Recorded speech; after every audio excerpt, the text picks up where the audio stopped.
Soprannominato il Paese dell'Amore, Vico del Gargano è uno dei comuni tra i borghi più belli d'Italia. Fu colonia di slavi venuti dalle coste orientali dell'Adriatico che si mescolarono ai residenti nel centro fortificato che fu chiamato Vicus, cioè gruppo di case, villaggio.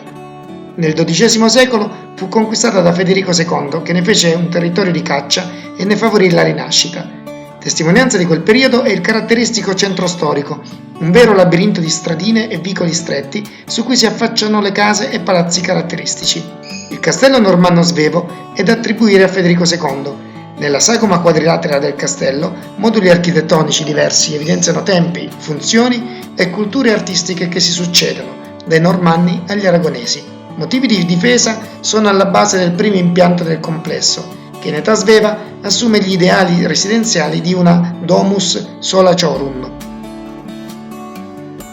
La nobile famiglia della Bella, di origine fiorentina, ha sostato nel corso degli anni per varie città quali Firenze, Napoli, Foggia, fino a raggiungere Vico del Gargano. Qui Don Ignazio della Bella fece progettare e costruire questo sobrio ed elegante palazzo tra il 1908 e il 1929, ispirandosi al modello di palazzo vecchio a Firenze, con l'eccezione di una merlatura guelfa, si colloca nella più chiara corrente neogotica. La grandiosa mole, innalzata su un tratto delle mura cinquecentesche, presenta un'altra torre merlata con serie di stemmi, bifore, ogivali e merlatura.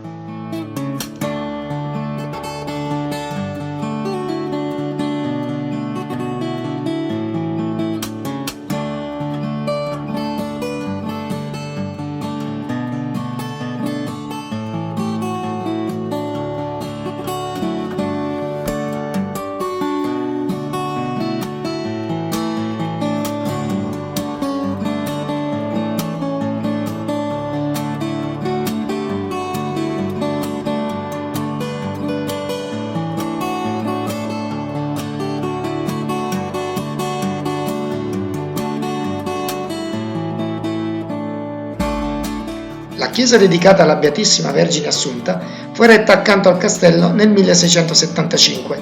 Presenta una semplice facciata chiusa da un timpano triangolare e ingentilita da un portale trabeato in pietra viva. La torre campanaria quadrangolare e la cupola a costoloni svettano sull'impianto a fuso d'acropoli della cittadina.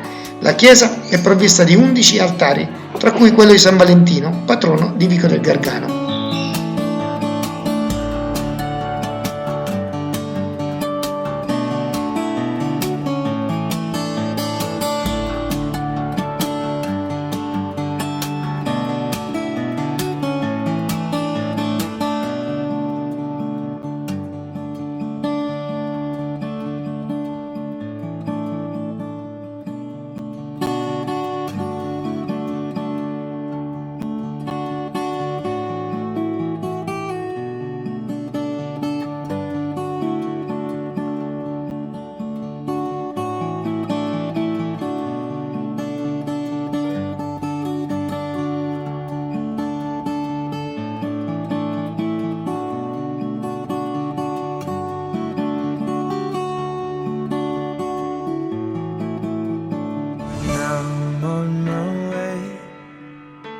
I still remember these old country lanes